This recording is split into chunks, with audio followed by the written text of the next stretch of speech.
کچھ کہنا چاہیں سر تو پلیز.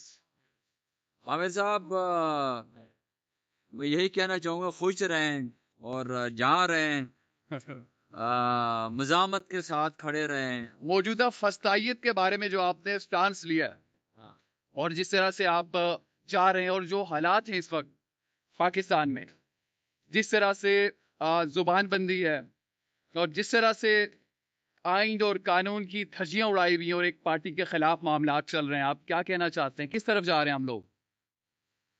دیکھیے، بدقسمتی سے غیر اعلانیہ مارشل لا نافذ ہے اور پاکستان کی تاریخ کا بدترین مارشل لا نافذ ہے.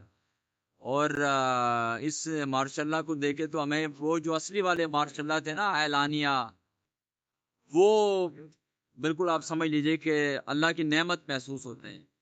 لیکن مجھے لگتا یہ ہے کہ یہ نظام اور اس نظام کا یہ ظلم اور جبر جو ہے یہ اپنی طبعی عمر پوری کر چکا ہے اور انشاءاللہ اٹ ول فال.